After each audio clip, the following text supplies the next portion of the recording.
Hello friends. This is the official second week, so let's just go with dates.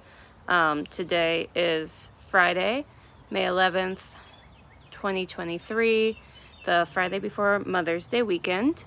And before I start this garden tour video, this is not sponsored at all. This is just me wanting to get the information out there if you have not seen it on some of the more mainstream homesteader channels. But Green Stalk is running a Mother's Day sale this weekend, and I believe it's through the 15th. And this is like one of their big discounts of the year. So if you are in an apartment, if you are wanting to get your mother something special because she loves to do gardening, but maybe containers is more her thing, definitely check out the Green Stalks, and I'll make sure during the video to point them out to you guys. Also, sorry for my camera angle. You're getting all the tree clouds in here with the glasses. Way too much. TMI, personal information. Sorry about that. I'm probably going to do that way too much in all my videos though. It's real life. That's what I'm here for. Let's go ahead and get this garden tour started. Who's a good boy? Are you a good boy? Let's go in the garden. Come on. Let's go. Let's go in the garden with the Kiki. There's the kitty. Hi. My fierce garden kitty. Yeah. Want to say hi about people? There's the puppy. We are all about repurpose and reuse here. So, as you can see, that is totally a bed frame. This is an old bed frame. I think the footboard, headboard, and the other headboard is way down at the end. But just a little bit of spray paint and some rebar, and it makes a gorgeous kind of like not gonna really stop anything gate. So anyway, starting off in our first bed, a lot has happened since last week. Also, isn't this gorgeous? Love me some chamomile, and I cannot wait for it to get bigger. It is gorgeous. So going into this bed, it's kind of like my herb-based bed with a little bit of flowers for pollinators. We've got some of our calendula, which I think this was Orange King last year, and this is just a volunteer. I am very much in the mindset that you have a volunteer come up from a spot previously in the year. You either transplant it to a new spot or you let it grow there, because it did something amazing with us being in zone 6B and with us having the polar vortex this past year. I mean, it survived that, and it's going to be gorgeous, and I'm going to make lots of cool salves with it. But we've got our nasturtiums. The peppers, I'm still slacking on finding space to put them in the ground, but now some of my salads are starting to bolt, so those will probably be pulled by next week. We've got our Amorosa fingerling purple potatoes and a whole bunch of different varieties of garlic. I've never used King garlic before. This is my first year growing it, so I'm excited to leave a review about how the garlic does this year. All of these beds, let me just tell you, when I first started my garden, it was this bed and that bed, and it was just scrap wood I had from projects in my house. So you can see like one board's like 6 inches tall, the other board's 4 inches tall, but I made it work because I wanted to grow things and I had no money. So figure it out, brainstorm, be creative, and if you're not creative, call your creative friend, because we all have one, and we know they're a broke artist, or maybe they're a successful artist, but we want to support them. Another fun thing, right now my kale has been going crazy, along with more German chamomile, which is starting to explode in the actual raised bed, which I love. But I joined a local bartering Facebook page, and so far this week I've gotten outdoor toys for my daughter, and I've gotten 24 eggs just by bartering and trading my lettuce and my kale leaves, which they didn't have growing in their garden because unfortunately the two ladies I worked with, one was in an apartment and the other one lost all of her crops to all of this rain we had. So look at bartering websites for your local area. I never knew about this till like this week, so I had to share it. But going on, sorry, I'm just showing you the garden and talking way too much. We've got Anaheim peppers already planted, hatch chili peppers already planted. We've got some of our final broccoli growing here. I do not know if it's going to actually give me the broccoli florets or not. We will see. I'm just keeping it in there right now because it's not bolting. So, and more black magic kale, which I believe I got from M.I. Gardner. I did a lot more seeds from M.I. Gardner this year. I just found that his prices were so much more affordable being on a budget this year compared to like Baker's Creek, which I love Baker's Creek, but if I can find it cheaper, I love you Baker's Creek, please don't judge me. I'm gonna probably jump to different sites and find the cheapest seed I can for the same variety of plant I want. This is gonna be another experiment that we do, and let me switch positions here. So I'm creating a cherry tomato and paste tomato wall up along the fence line. I have one more T-post to drive in. As you can see, I got halfway through a project during the nap time for the baby, not me. I'd love to do a nap time. But the goal is for this one to do a modified, probably not modified, I'll probably go traditional Florida weave on this side. And then I'm doing a dog panel and wall of my bigger tomatoes because they will need that better support system. This is another bed of proof when you have food going bad planted in the ground because it grows. These were all potatoes that were going bad on my counter and starting, well, not bad, but they were starting to go to seed and they were becoming ready to be put in the ground because they were shooting out their little sprouts. Oh, Garden Kitty is making her way to hang out with us. Kiki, Kiki, here, Kitty Bella. You want to say people hi? No? Okay, you just want to explore? Okay, we're gonna keep going then. So over here though, this is my daughter's actual favorite spot, is the chives, because the flowers are super cool, but they are starting to die off, so I need to figure out what I do next because this is only my second year growing chives. This is my eggplant bed though, so we've got 8 plants in here, but 3 different varieties. And I know we've got a few baby basils that we got coming up now. I think I did the Emily basil in this bed. See how cool and purple this one is? I don't know if you can see the purple through the camera, but then this one's just a standard green. And I believe this is a true black beauty eggplant. This one's an Italian eggplant that I don't know how to pronounce. And then these 2 smaller ones are the acrom? I don't know, my daughter likes to pull the tags out. But it's another type of just standard purple eggplant. This bed is running me out of town.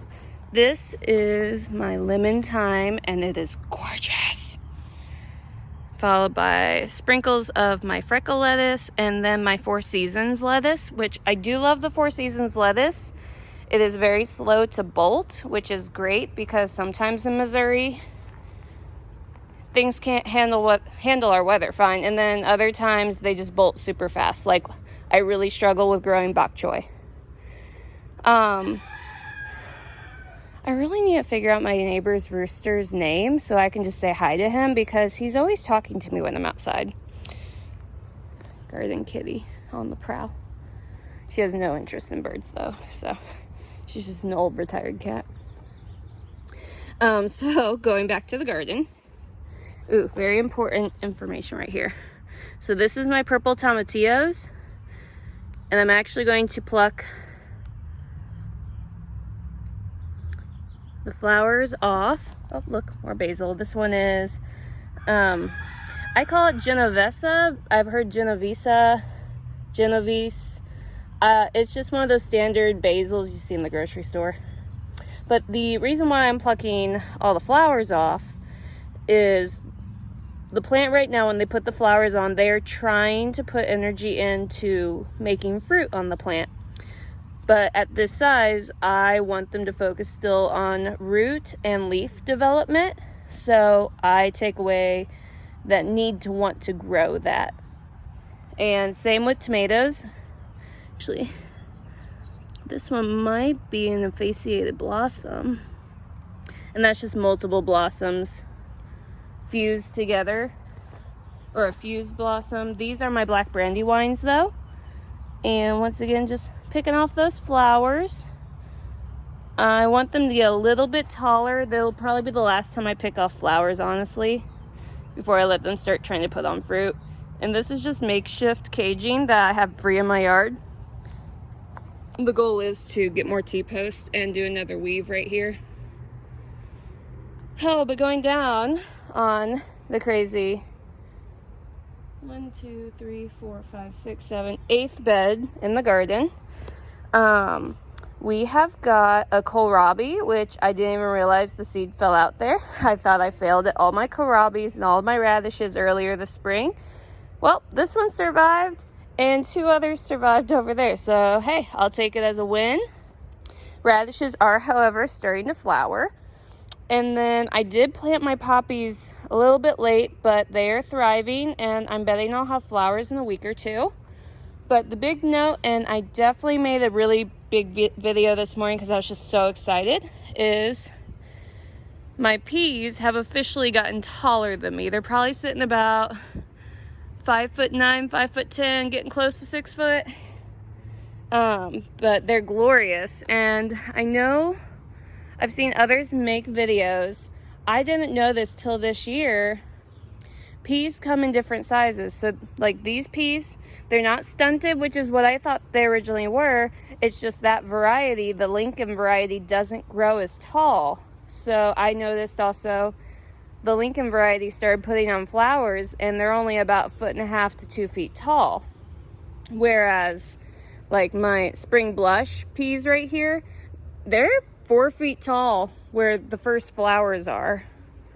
So that kind of makes a difference on that. And I understand that a little bit better now that different pea varieties grow different height. You can even see over there, we've got the Wando and we've got the Magnolia. The Magnolia is clearly a foot taller. And so I just find that fascinating. I'm sorry if your eyes are like glazing over right now with this boring information about gardening. If not, let me know in the comments that it's not too much. We do have a few peppers that my daughter pulled the labels, so I said, I don't know what these are. I'm just going to put them in the ground in a place where it's open. And you're going to see the black magic kale sprinkled everywhere in this garden, along with purple tomatillos. Another fun fact, if you are just growing purple tomatillos for the first year, or any type of tomatillo plant, ground cherries, you have to have 2 minimum in your garden, because if you do not have the 2 minimum in your garden, they are not self-pollinators. They need to cross-pollinate to produce fruit. So please, please, please, when you are at garden centers or farmers markets or even a big box store, if you are buying tomatillos, please buy 2. Spend the money. It's worth it. Otherwise, you're gonna have no harvest and you're gonna feel very frustrated. Look at these. So pretty. Sorry, I had to look away.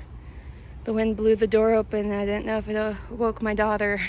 She is napping while we make this video, so if I'm talking really fast or rushed, I know I'm on a deadline and I don't have an hour or 2 to run around in the garden. This guy probably needs another day or 2 just to fill out with his pod. You can see how thick he is right now compared to this guy, which is a lot flatter. Will he focus? Maybe. There we go. Sorry about that. But really, peas just go so fast. So you've got to be watching them every day. Otherwise, you're going to miss them and then they're going to just be huge. Snack break.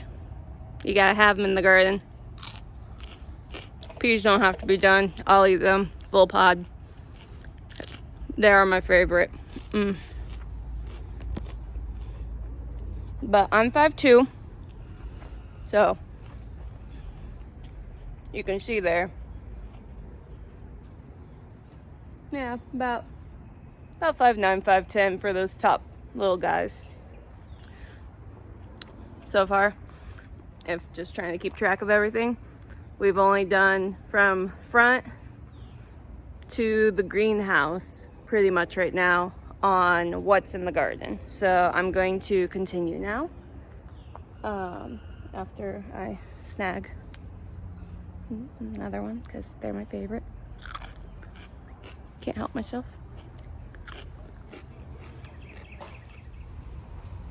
Alright, so kind of going on to finish up with this bed. Down here at the end, I didn't really have anything growing. It definitely needs to be weeded back here. Make your paths functional. There's only one entry point to get to this, and that's at the very back side where the greenhouse is. And I have the sides off the greenhouse to make it a little bit easier to access, but oh, so before we go to hodgepodge bed, and hello kitty, let's get back on that note I had in the beginning with the green stalks. So I am doing 2 different methods this year. Right now, this is 5-tier. I do only have the 5 tiers. Eventually, I do want to invest in the shallower 7 tiers that are more for like leafy lettuces, because I do grow a lot with those. But in this, we have a lot of different lettuce, oregano, cat's mint, kale, dill, calendula, and I like to just do a pretty swirl style with it. But this is primarily like salad and herbs type of greenery that's in these beds. And then going on the opposite side of the walking path, I have all my small peppers, so like the habaneras, the datels. I'm going to put a few jalapenos in here. And then I've also got, I can't pronounce it, and I know it's culturally not appropriate, but the blanket flowers I have in the back. And I'm hoping that it's just going to give an extra support of pollination all the way down, and I don't have to rotate my green stalks for sunlight that way. So kind of moving back onto the hodgepodge. This is the bed that I will talk about every single time. I grew potatoes in it last year, and I missed a few clearly on this side. And I grew gladiolas on this side. And I missed a few of those bulbs to pull up as well. And instead of taking a moment to just pull them up this year, I just kind of planted around them with my onions and my shallots and my irises. And I believe my canna lilies. Because I've got one over here and then one over here. And we're just gonna see what happens. This is an experiment bed this year. Oh, I missed a zinnia. I guess I put a few zinnias in there as well, just to create more chaos. Bubby, no. So going into my 2 new metal beds, I do want to make comment first that these beds, sorry, trying to get a better angle. Trying to take glasses off for you guys. So I do want to comment really fast on these beds. So I'm doing bush variety right now on both sides of bush beans, and they're just fresh eating and cooking bush beans, but some are purple, some are pink, some are green. Fun fact though, they all turn green when you cook them. So if you're wanting like really pretty cooked purple beans, I haven't found them yet. Who knows, they probably exist. I like lining my flower beds with pollinator kind of appeal. So I've got my zinnias, gladiolas, I've got some dahlias on the far end of the arch trellis that I've built. By the way, talking about these arch trellises, I didn't want to buy the cattle panel and the T-post because of how crazy the prices got. So I went on Amazon and I got, for all 4 of my trellises, I got Wedding Arbor, like the cheap metal pack that you can just string fake flowers on. I separated them so that they'd be wider, and then I put dog fencing over. I will say, and I still do support with T-posts, but they're the shorter, cheaper T-posts because they are metal framed. So far, the pea trellises have lasted me 3 seasons without needing to put any type of supports to help them be better. I do recommend that if you're looking at the arch trellises and saying that cow panels right now are too expensive. So, a pretty arch trellises. But going on with this year for the beds. Now you're at a weird angle. Sorry guys.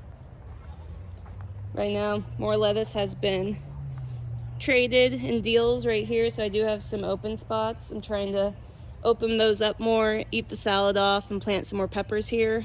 And then on the other side, it is more shady, so I'm gonna figure out what I want to do with more shade type of stuff. I might do the 4 Seasons salad over there for succession planting, but that all just depends. So with this trellis over here, I have Chicago pickling cucumbers for this side. And then for this on fresh eating, because there is a difference between a pickling cucumber and a fresh eating slicer cucumber. And it's all just about how they handle the canning process. You still can can a slicer, but if you've got the opportunity, grow a pickling variety of cucumber, and it'll make your canning life so much easier. This side, I do have early fortune cucumbers and 1 Ashley cucumber, which I've never grown, but it was named Ashley, so why not? More beans, more kale. And then here's where those little dahlias and the zinnias are. And something really, really cool is happening. I think I planted these out in April, and I've just been patiently waiting. But this is ginger root. It is finally popping up, which doing research, gingers, not ginger root, prefers partial shade, so about 4 hours of sun. They do not like extreme heat, but they also hate the cold, so they're very finicky.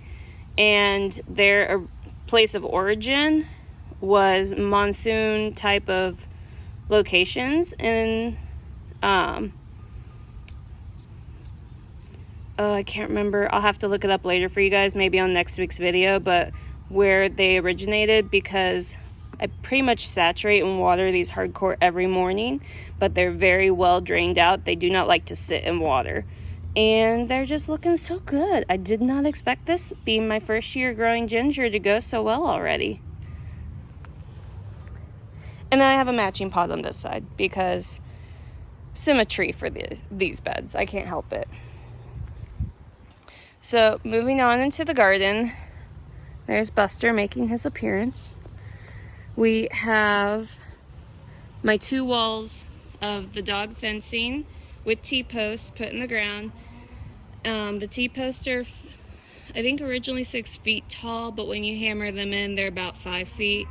So these are sitting 5 feet tall, and then the actual dog fencing I have going up to about 6 feet. I have grown my tomatoes on the wall once before, and it went really well. I just use the little ties. Eventually, when I have money, I'd love to switch over to doing the compostable clips, because renew, reuse, and recycle, right, friends? So going into my varieties, I'm doing Paul Robeson's. They're a slicer that has more like a smoky flavor. They are my absolute favorite tomatoes, so they will be in my garden every single year for the rest of my life. I've got my Genovese, or Genovese, or however you want to pronounce it. Here's the tag. You'll see. And those were Baker Creek. My Dr. Witchies, which this year is actually going to be my first year to successfully grow Dr. Witchies. Last year, aphids just destroyed me. And then coming around on this side, ignore the grass I need to mow, we have got purple Cherokees, which are a slicer. And fun fact about any of the purple and blue varieties, Prune them a little bit better where they have a little bit of sun exposure on the fruit, because that will help with the variegation of the purple on the tomatoes. One thing you'll notice, like greenhouse with shade cloth, even when you grow the specialty heirlooms in there that say they're blue or black or purple or whatever it may be, because of the shade cloths and not being exposed to the sun, they don't actually have that chemical reaction or whatever it may be that changes the skin tone to be darker. It's something to do with the sunlight. So let them enjoy their sunlight. We are doing pink brandy wines as well as the true black brandy wines. And then this was another one. It's more like a big boy style, but it's called an Abe Lincoln. And it's first year growing it. So many people have told me the fruit they get off of their Abe Lincolns is huge. So anything I can do to help with canning process is great. So ignoring all the children's messes, we do have 2 more beds. My garlic bed, and this was garlic that I think I had left over from last year's harvest, and I just stuck it in the ground to see what happens. So here it is. This spot though is that kitty spot, and you can see how much bigger the radish got from last week to this week, just with the rainfall. It's getting huge. I mean, look right there. He's ready. I don't have a basket, but I want to show you guys. So these are just little breakfast radishes, and I think I will just slice him really good tonight and throw him in my salad in probably like an hour or two, because tonight is eat from the garden night, which means I have a lot of lettuce and I need to eat it. So he's just gonna come along for the trip. Might even use him like a pointer, like a teacher does. But we do have some random broccoli as well that I just kind of threw in the soil. My Merlot lettuce from Baker's Creek, that is definitely, it's getting close to bolting, honestly. Some more broccoli, carrots sprinkled in beneath that are just wildly clumped. I'm not even messing with it because of the clumping on spreading them thinner. And then there's my nice neat rows of carrots that didn't get washed out by a storm. And I saw this morning. My little rose, she's about to bloom her first bloom of the season. I love this climbing rose. I really want to do something to make it arch up more towards the top of the house. It's just so pretty. There's my garden puppy. There's my garden puppy. You want to smell the radish? Yeah. Oh, thank you. Where are we gonna go? Huh? Where are we gonna go? You good boy. Okay. So anyway, that is the May 11th garden tour. It is muggy out. Probably about 77, 78 degrees Fahrenheit. I don't know the transference into the language of Celsius. My mess of a covered patio, which I said I was going to try and get cleaned up by this week, and it didn't happen. But I've been busy. And then all my seed starts that still need to go in the ground or get sold. So let me see. There we go, friends. So yeah, this was a fun garden tour. I can't believe I made it through nap time. But 2023 garden season so far going a lot better than last year did. Probably because I have more time being a stay-at-home mom currently. Well, that may be changing a little bit. Right now I'm gonna enjoy it, but don't mind my neighbors. And then my nasturtium flowers, which might also go in the salad tonight. I am open to suggestions for what you guys do with your nasturtium, because I've got so much and I love how pretty it is, but I don't know how to use it in more than just an accent to my salads. So if you have suggestions out there, please just leave your recipe or your suggestion down in the comment section. And I appreciate you guys joining me today. You guys have a blessed one and get out there and get dirty.